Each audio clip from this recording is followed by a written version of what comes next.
नमस्कार साथियों, मेरा नाम है मनीष भारती और आप देख रहे हैं संस्कृति आईएएस यूट्यूब चैनल। साथियों, आज जिस मुद्दे पर हम बात करने वाले हैं वह एक ऐतिहासिक मसला है। ऐतिहासिक मसला भारतीय राजनीति के लिए भी होने वाला है, भारतीय समाज के लिए और खास करके भारत की जो न्याय प्रणाली है, अदालत की जो प्रक्रिया है, इसके लिए भी। मसला क्या है? ज्ञानवापी मस्जिद केस का वाराणसी से संबंधित मसला है। इस पर इलाहाबाद हाई कोर्ट में याचिका दायर किया गया था सुन्नी सेंट्रल वक्फ बोर्ड के द्वारा और मस्जिद कमेटी के द्वारा। मुद्दा क्या था, याचिका में क्या क्या मांग की गई थी, उस पर हम डिटेल से चर्चा करेंगे। फिलहाल ये हुआ है कि इलाहाबाद हाई कोर्ट ने यह जो याचिका दायर किया गया था सुन्नी सेंट्रल वक्फ बोर्ड और मस्जिद कमेटी के द्वारा, उस याचिका को खारिज कर दिया है।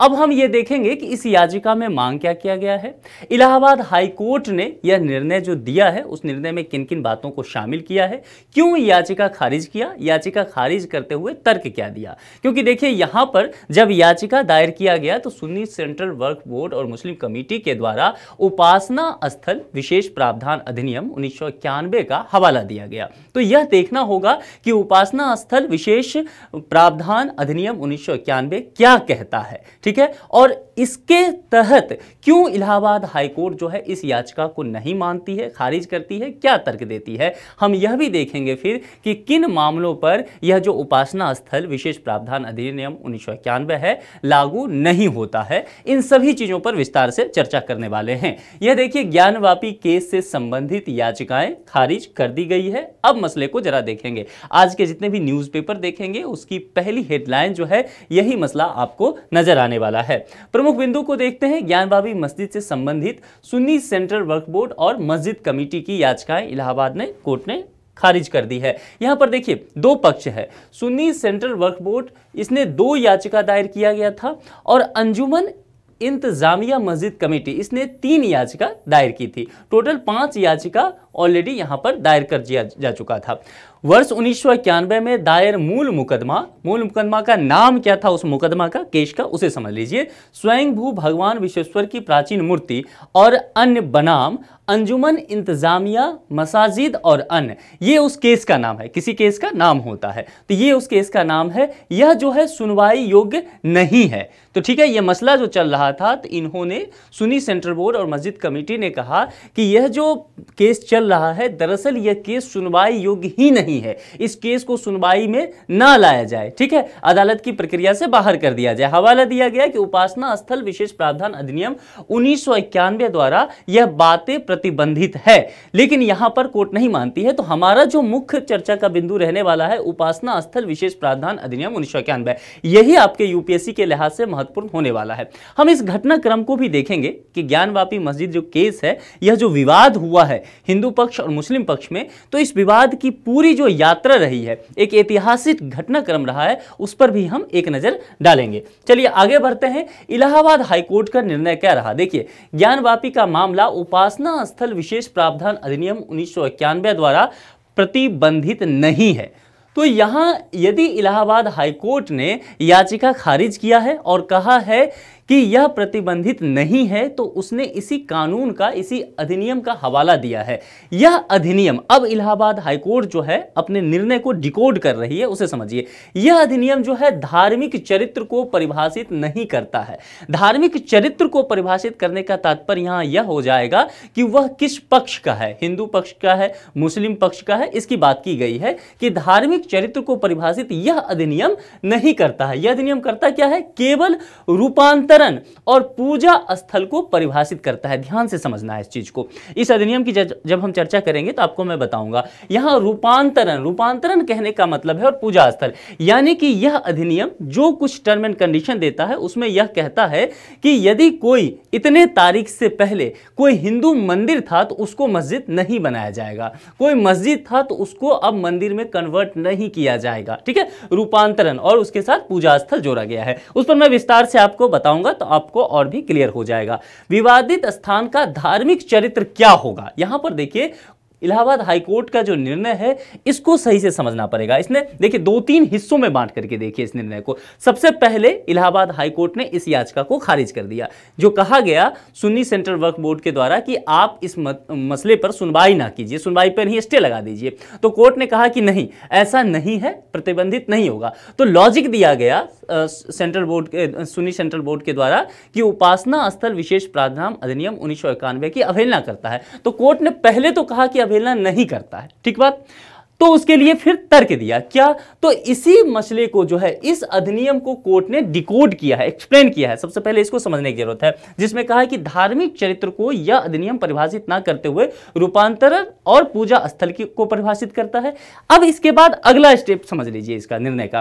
तो यहां पर हाईकोर्ट यह भी क्लियर करता हुआ नजर आ रहा है कि फिर इस विवाद का समाधान कैसे होगा, कैसे तय होगा कि धार्मिक चरित्र क्या है, क्योंकि धार्मिक चरित्र कोर्ट ने पहले ही कह दिया कि इस अधिनियम के माध्यम से तय नहीं हो रहा है, ठीक है। तो यहां पर कहा कि धार्मिक चरित्र क्या है, इसके लिए आपको पूरी सुनवाई की प्रक्रिया से गुजरनी होगी। यह जो अदालती प्रक्रिया है, न्यायालय द्वारा ही मुकदमे जो दर्ज किए गए हैं उसके सभी पक्ष को न्यायालय सुनेगी और उसके द्वारा न्यायालय क्या सुनवाई देती है उसके आधार पर ही यह तय किया जाएगा कि धार्मिक चरित्र क्या है। तो मामला समझ में आ गया, यानी कि कोर्ट ने, इलाहाबाद हाईकोर्ट ने पूरी तरह से मामला जो है न्यायालय के पक्ष में डाल दिया है। यानी कि अब इस मसले पर यह मामला जो है अब कह सकते हैं कि अदालत के हवाले हो गया है। अदालत में दोनों पक्षों की सुनवाई चलेगी और सुनवाई के बाद ही तय हो पाएगा कि जो यह मस्जिद है ज्ञानवापी मस्जिद, या फिर उस अधिनियम की जब हम बात करते हैं उपासना स्थल अधिनियम की, तो उसमें क्या क्या प्रावधान है और धार्मिक चरित्र क्या है, यह कोर्ट के द्वारा तय किया जाएगा।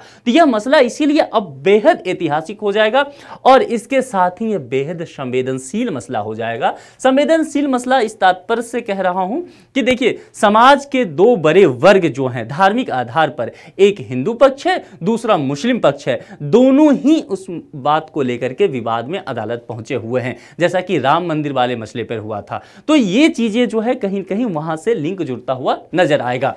इलाहाबाद हाईकोर्ट ने कहा आगे बढ़ते हुए अपने निर्णय में कि यह मुकदमा जो है चलाने योग्य है, इसलिए हम आपकी याचिका को खारिज करते हैं। और एक बात जो और बहुत लैंडमार्क डिसीजन निर्णय के माध्यम से इलाहाबाद हाईकोर्ट ने कहा वो समझ लीजिए। कहा कि देखिए ये परिसर है, आप कह रहे हैं कि इस परिसर में मंदिर है, एक पक्ष कह रहा है कि इस परिषद में मस्जिद है। अब मुझे बताइए कि एक परिसर है, यहां पर एक ही चीज हो सकता है ना, या तो मंदिर होगा या मस्जिद होगा, दोनों एक साथ नहीं हो सकता है। और दोनों एक साथ नहीं हो सकता है, इस बात को डिफाइन करते हुए इलाहाबाद हाईकोर्ट ने यह कहा कि आप जो है इस मुद्दे की संवेदनशीलता को समझिए। जैसा कि मैंने पहले ही कहा कि समाज के दो वर्ग धार्मिक आधार पर आमने सामने हैं, तो इसका प्रभाव सिर्फ यह जमीन विवाद बनकर के नहीं रह गया है मसला, है ना। यह मसला जो है समाज को बहुत बड़े स्तर पर प्रभावित करने वाला है। इसीलिए इस मसले का धार्मिक चरित्र क्या होगा यह तय करने दीजिए किसे, अब कोर्ट को, ठीक है। मामला समझ में आ गया। तो कोर्ट ने बहुत ज्यादा जो है फूंक फूंक करके इस मसले पर कदम रखा है और कहा है कि चूंकि ये राष्ट्रीय महत्व का विषय है इसीलिए अब जो है यह कोर्ट के हवाले होगा। और वाराणसी जिला अदालत, चूंकि यह मामला कहां का है, ज्ञानवापी मस्जिद कहां है, वाराणसी में, पहले ही बताया था। तो वाराणसी जिला अदालत को टाइमलाइन भी दे दिया है, एक डेडलाइन फिक्स किया है कि बहुत अधिक समय नहीं लीजिए, राष्ट्रीय स्तर का मसला है और दो समुदाय अपने सामने हैं, तो 6 महीने में आप मामले की सुनवाई पूरी कर दीजिए। तो यहां से जो आगे ये काम बढ़ने वाला है, अगला 6 महीना जो है भारतीय राजनीति के लिए भी कहिए, भारत की न्याय प्रणाली के लिए, भारतीय समाज के की धैर्य की परीक्षा लेने वाली है यह मसला फिर से, ठीक है। अब जरा हम देखते हैं, देखिए करंट अफेयर्स यहां तक हो गया, करंट में जो जो बातें आई थी वो सब हमने आपको बता दिया। अब यहां से कुछ हम स्टैटिक पोर्शन देखेंगे और यह यूपीएससी के लिहाज से आपके लिए महत्वपूर्ण होने वाला है। पहली चीज तो है कि ज्ञानवापी विवाद है क्या।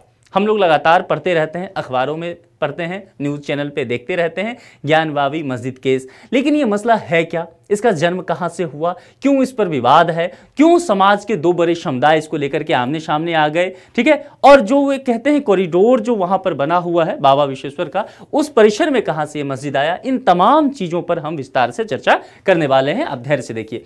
इस स्थान पर पौराणिक काल से पहले भगवान शिव का स्वयंभू ज्योतिर्लिंग मौजूद रहा करता है। यह एक कह सकते हैं कि भारतीय समाज में इस चीज की परिकल्पना की गई है, जिसे भगवान विश्वेश्वर के नाम से जाना जाता रहा।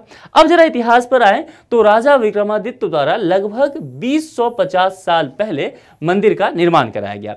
मुस्लिम शासन के दौरान ऐसा बताया जाता है कि कई बार इस मंदिर को गिराया गया, ढहा दिया गया। इसके बाद इस पर जो है यह कहा गया कि वर्ष 1585 में राजा टोडरमल कौन है? अकबर का जो नवरत्न जो होता है उसमें से एक ये भी होते हैं, ठीक है। तो इनके द्वारा इस मंदिर का यहां पर निर्माण कराया गया। लेकिन वर्ष 1669 में औरंगजेब क्या करता है, इस मंदिर को तुड़वा देता है, ढहा करके उसके ही स्ट्रक्चर पर, मान लीजिए ये जो है मंदिर का स्ट्रक्चर रहता है, ठीक है, लेकिन इस मंदिर के ऊपरी हिस्से को तोड़ के ढहा के गिरा देता है और यहां पर जो है फिर मस्जिद का एक स्ट्रक्चर पूरी तरह से वो गुंबज का तैयार करता है। तो यही विवाद यहां पर यह औरंगजेब के द्वारा कहा गया है। तो हिंदू पक्ष का दावा है कि ज्ञानवापी मस्जिद का निर्माण जो है काशी विश्वनाथ मंदिर तोड़कर कराया गया था। इसके लिए प्रमाण किया दिया जाता है कि जैसा मैंने कहा कि यह जो ऊपरी गुंबद जैसे तैयार हुआ है मस्जिद का, तो कहा गया है कि ये जो दीवारें हैं मंदिरों के, इस पर अभी भी हिंदू धर्म से जुड़े हुए जो चिन्ह प्रतीक हैं वह नजर आते हैं। तो जाहिर सी बात है इनका यही कहना है कि यदि हिंदू धर्म से जुड़े हुए प्रतीक हैं तो जाहिर सी बात है यह हिंदू धर्म का मंदिर है, वह आस्था का प्रतीक है, इस पर मस्जिद नहीं होना चाहिए। औरंगजेब के समय ऐसा कराया गया, इसीलिए यह निर्णय जो है हमारे पक्ष में आना चाहिए। यह मसला आप समझ गए, विवाद क्या है, कहां से किस तरह जन्म हुआ। अब जरा देखते हैं कानूनी प्रक्रिया में कब से क्या क्या चीजें होती रही है, अब तक क्या क्या अपडेट हुआ है इस चीज को लेकर के, उस पर नजर दौड़ाते हैं, इतिहास के पन्नों को जरा सा टटोलते हैं।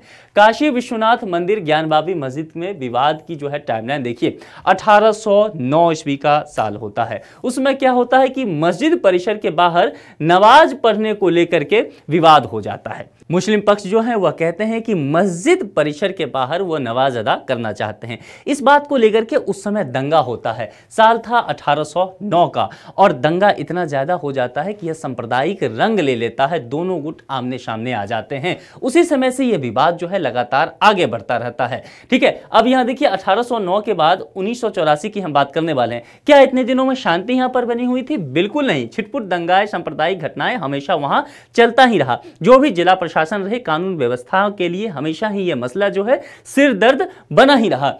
1984 जो बड़ी घटनाएं हैं हम उस पर चर्चा सिर्फ करने वाले हैं। 1984 में क्या होता है, दिल्ली में एक धर्म संसद का आयोजन कराया जाता है। आप जानते हैं कि धर्म संसद का आयोजन हर वर्ष कहीं ना कहीं होते रहता है। पिछले कुछ दिन पहले भी, पिछले साल आप देखेंगे हरिद्वार में हुआ था, उसको लेकर भी काफी विवाद हुआ था। तो क्या होता है, 1984 का साल रहता है। उस वक्त दिल्ली में एक धर्म संसद का आयोजन कराया जाता है। धर्म संसद के आयोजन में कुछ बातें की जाती हैं तय।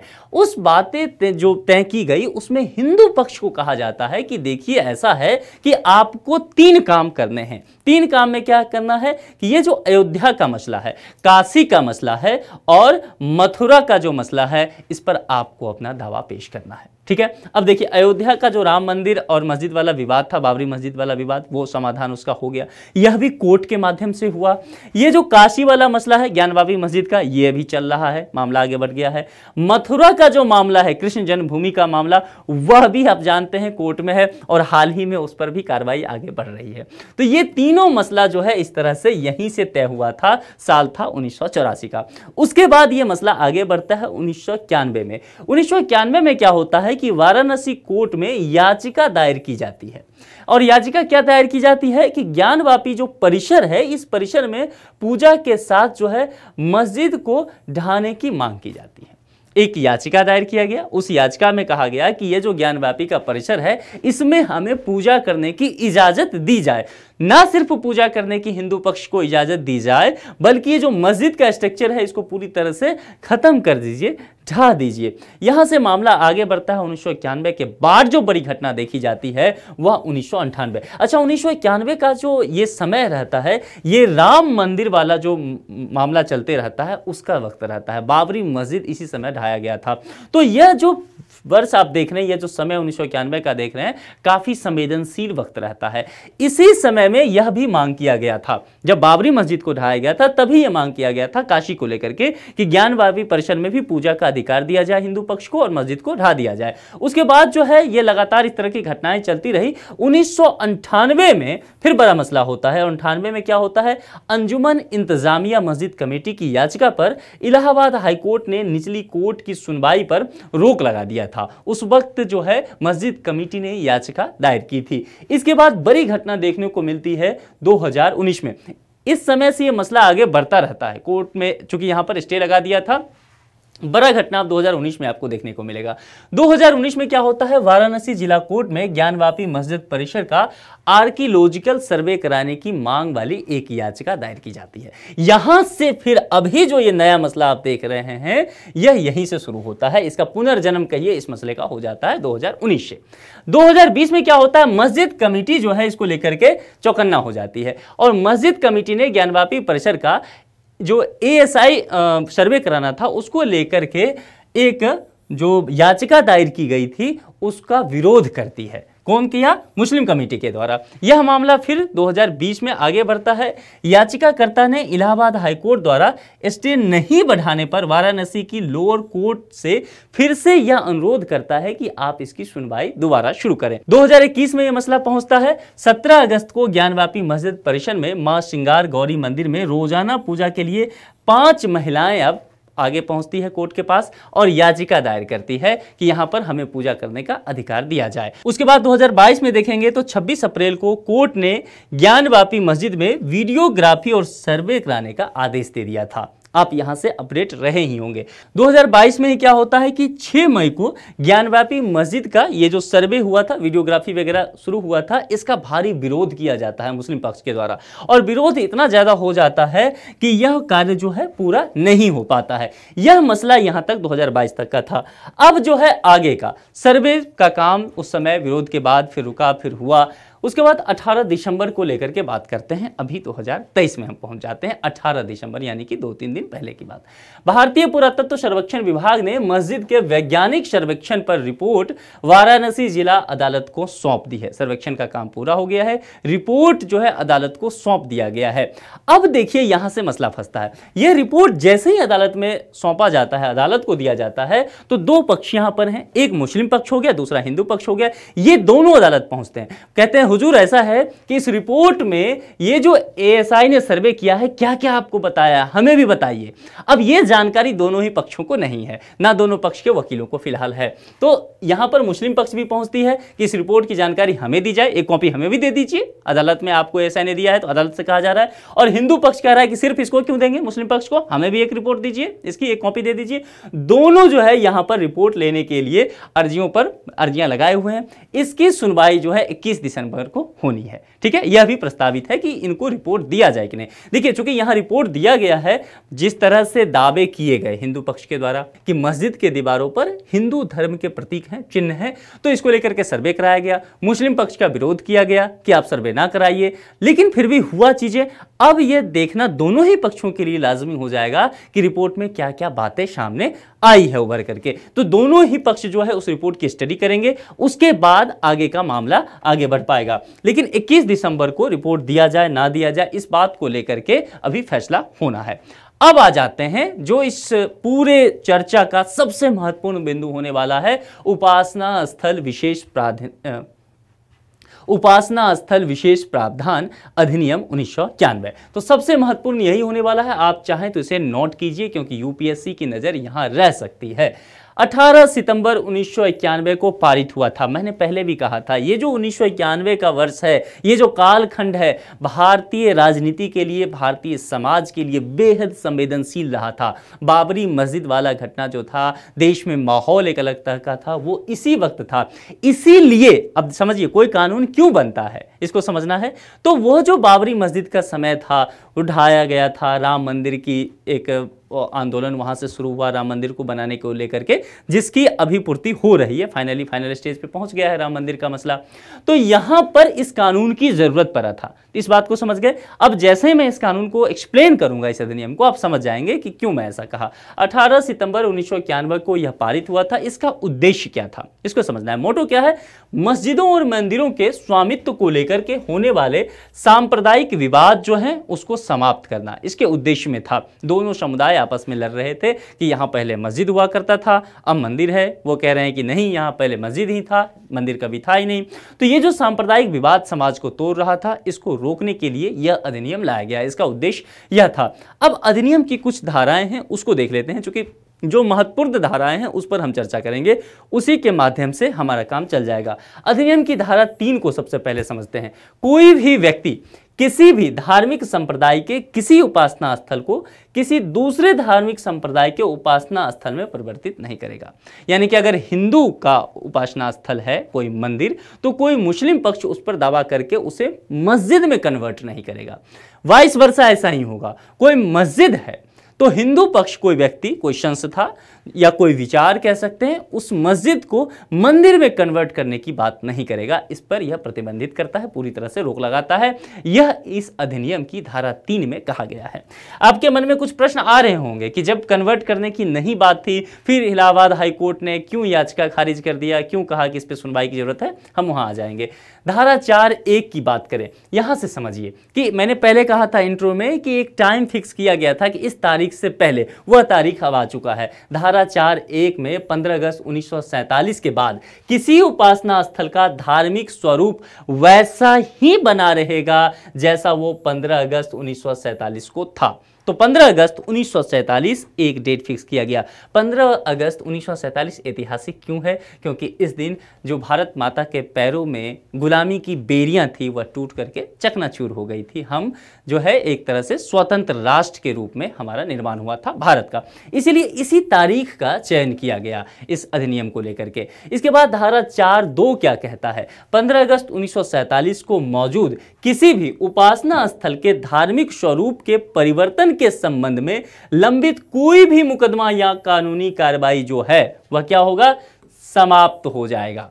अब यहां पर समझिए, कोई नया मुकदमा या कानूनी कार्रवाई शुरू भी नहीं किया जाएगा। यह धारा 4(1) 4(2) में स्पष्ट रूप से लिखा हुआ था। इस दोनों ही धाराओं को अगर आप सही से देखेंगे तो पूरी तरह से हमारे जो जनप्रतिनिधि हैं, जो कानून बनाने वाले लोग हैं, उन्होंने यह तय किया कि किसी भी आधार पे सांप्रदायिक टकराव जो है अब नहीं समाज में बढ़ना चाहिए। ये दोनों ही धाराएं आपको यही बता रही हैं, ठीक है। धारा 5 क्या कहता है? इस अधिनियम की कोई धारा, अब यहां समझ लीजिए, आपके मन में प्रश्न आ रहा होगा कि 1991 में ये मामला हुआ था, उस वक्त ये अधिनियम आया, तो फिर राम मंदिर का मसला कैसे हो गया? अभी मथुरा में राम कृष्ण जन्मभूमि का मसला कैसे हो रहा है? यहाँ ज्ञानवापी मस्जिद का केस कैसे हो रहा है? धारा 5 कहता है इस अधिनियम की कोई धारा राम जन्मभूमि बाबरी मस्जिद मामले से संबंधित किसी भी मुकदमे, अपील या कार्रवाई पर लागू नहीं होगा। यह स्पष्ट था कानून में भी। जब राम मंदिर का मसला, बाबरी मस्जिद का मसला आया था तो बहुत सारे लोग, जो अच्छे जानकार लोग, कानून के जानकार लोग, यही उपासना स्थल विशेष प्रावधान अधिनियम 1991 का हवाला दे रहे थे, कहते ये मामला तो है नहीं। इसी कानून को यदि सही से पढ़ा जाता तो धारा 5 स्पष्ट कहता है कि राम मंदिर बाबरी मस्जिद का केस था, उस पर यह लागू ही नहीं था, इसीलिए यह मामला राम मंदिर वाला आगे बढ़ा था। धारा 6 क्या है? अधिनियम के प्रावधानों का उल्लंघन करने पर इसकी सजा की बात की गई है। इसके तहत अधिकतम 3 वर्ष तक की सजा दी जा सकती है। अब आपके मन में यह प्रश्न आ रहा होगा कि ज्ञानव्यापी केस पर यह जो अधिनियम है लागू क्यों नहीं हो रहा है? क्योंकि मैंने पहले ही बताया था कि कोर्ट ने खुद कहा है, इलाहाबाद हाई कोर्ट ने, कि धार्मिक चरित्र को यह अधिनियम डिफाइंड नहीं करता है, यह परिवर्तन की बात करता है। यहां देखिए, इसने कहा ना कि परिवर्तन के संदर्भ में यह बात करता है कि स्वरूप में परिवर्तन नहीं किया जाएगा, ठीक है। पूजा स्थल की बात करता है, यानी कि अगर देखेंगे यहां पर धार्मिक स्वरूप को लेकर के चर्चा किया, धार्मिक चरित्र की बात नहीं करता है। तो कोर्ट ने इसीलिए कहा कि देखिए यह कोर्ट को तय करने दीजिए, राष्ट्रीय स्तर का मुद्दा है, सामाजिक मुद्दा है, समाज का ताना बाना इससे बिगड़ सकता है। किन मामलों पर यह अधिनियम लागू नहीं होता है, जरा इसे देखिए। ऐसा विवाद जिसे इस अधिनियम के लागू होने से पहले ही दोनों पक्षों द्वारा आपसी सहमति से सुलझाया जा चुका है। मामला आपसी सहमति से पहले ही सुलझाया जा चुका है तो जाहिर सी बात है इसकी जरूरत होगी नहीं, लागू ही नहीं होगा। ऐसा वाद जिसे इस अधिनियम के लागू होने से पहले ही अंतिम रूप से निपटाया जा चुका है, अदालत में पहले ही इसे निपटा दिया जा चुका है, तब भी नहीं होगा। ठीक है, ऐसा कोई पुरातात्विक स्थल जो प्राचीन स्मारक और पुरातत्व स्थल एवं अवशेष अधिनियम 1958 द्वारा संरक्षित होता है, उस पर भी यह लागू नहीं होगा। ये 2-3 बातें जो है यहां पर की गई है। अब यहां पर देखना होगा कि देखिए, सबसे पहली चीज तो नजर ये डालनी होगी कि 21 दिसंबर को जब कोर्ट में इस बात को लेकर के सुनवाई अभी होगी तो सबसे पहले यह देखा जाएगा एएसआई ने जो रिपोर्ट दिया है वह रिपोर्ट क्या दोनों ही पक्षों को दिया जाए, उसकी एक कॉपी, हिंदू पक्ष और मुस्लिम पक्ष को। रिपोर्ट ज्यादा चांस लगता है कि दे दिया जाएगा, लेकिन देखिए यदि दिया जाता है तो जाहिर सी बात है उसकी स्टडी होगी, उस रिपोर्ट के आधार पर मामला आगे बढ़ेगा। संभव है कोर्ट को लगे कि यह मुद्दा बेहद संवेदनशील है, क्योंकि जाहिर सी बात है न्यायाधीश तो उस रिपोर्ट को पढ़ेंगे ही और उन्हें लग जाएगा कि मामला बेहद संवेदनशील है, तो संभव है वह इस रिपोर्ट को दोनों पक्षों को ना दे, इससे वंचित कर दे, क्योंकि सामाजिक ताना बाना बिगड़ सकता है। इसके अलावा जो इलाहाबाद हाईकोर्ट ने कहा है कि इस मुद्दे पर सुनवाई होगी, याचिका सुन्नी सेंट्रल वक्फ बोर्ड और मस्जिद कमेटी की खारिज करते हुए, और साथ ही नजर यह देना होगा कि वाराणसी जिला अदालत को जो कहा गया है कि 6 महीने की हम आपको समय दे रहे हैं, 6 महीने में इस मामले की सुनवाई पूरी कर लीजिए। इसीलिए आपको इस पर नजर रखना बेहद जरूरी है, क्योंकि सामाजिक मुद्दे से जाकर के यह जुड़ता है। साथ ही उपासना स्थल विशेष प्रावधान अधिनियम 1991 को अच्छे से तैयार कर लीजिएगा, क्योंकि आपके परीक्षा के लिहाज से यह जरूरी होगा। इस पर एक संभावित प्रश्न है और प्रश्न जो है वह प्रीलिम्स के स्तर का है। प्रश्न क्या है? उपासना स्थल विशेष प्रावधान अधिनियम 1991 के संदर्भ में निम्नलिखित कथनों पर विचार कीजिए। यहां पर 4 कथन दिए गए हैं। प्राचीन स्मारक और पुरातत्व स्थल एवं अवशेष अधिनियम 1958 द्वारा संरक्षित किसी पुरातात्विक स्थल पर यह अधिनियम लागू नहीं होता है। इस अधिनियम की कोई धारा राम जन्मभूमि बाबरी मस्जिद मामले से संबंधित किसी भी मुकदमे, अपील या कार्रवाई पर लागू नहीं होती है। यदि इस अधिनियम के लागू होने से पहले ही किसी विवाद को दोनों पक्षों द्वारा आपसी सहमति से सुलझाया जा चुका हो तो उस पर भी यह अधिनियम लागू नहीं होता है। इसके आधार पर यहां पर 4 विकल्प तैयार किए गए हैं। आपसे पूछा गया है कि कौन सा सही है, तो देख लीजिए कितने यहां पर स्टेटमेंट सही हैं, उसके आधार पर 4 विकल्प यहां से तय हो जाएगा। आप इस मसले पर क्या सोचते हैं यह कमेंट बॉक्स में जरूर बताएं। चूंकि यह सामाजिक मुद्दा हो चुका है, मैंने पहले कहा अब यह कानूनी मसला कभी था भी नहीं, वैसे ये कानूनी मसला, और कोर्ट ने, अच्छी बात है कि इलाहाबाद हाई कोर्ट ने खुल के इस बात पर कहा कि यह मामला जो है राष्ट्रीय स्तर का है और सामाजिक ताने बाने को प्रभावित कर सकता है। आप क्या समझते हैं, क्या सोचते हैं इस मुद्दे पर? नागरिक के तौर पर 2 मिनट का वक्त लगेगा, कमेंट बॉक्स में जरूर बताइए, अपने विचार रखिए। ये जो प्रश्न प्रीलिम्स का है इसका जवाब क्या सही होगा यह भी कमेंट बॉक्स में जरूर लिखिए। यदि कोई जवाब गलत है तो क्यों है, यह तर्क भी जरूर दीजिए। तो यदि अभी तक आपने संस्कृति IAS के चैनल को सब्सक्राइब नहीं किया है तो जल्दी सब्सक्राइब कर लें। इस लेक्चर में इतना ही रखते हैं, किसी दूसरे लेक्चर में किसी दूसरे मुद्दे के साथ आपसे मुलाकात होगी। अपना ख्याल रखें, धन्यवाद।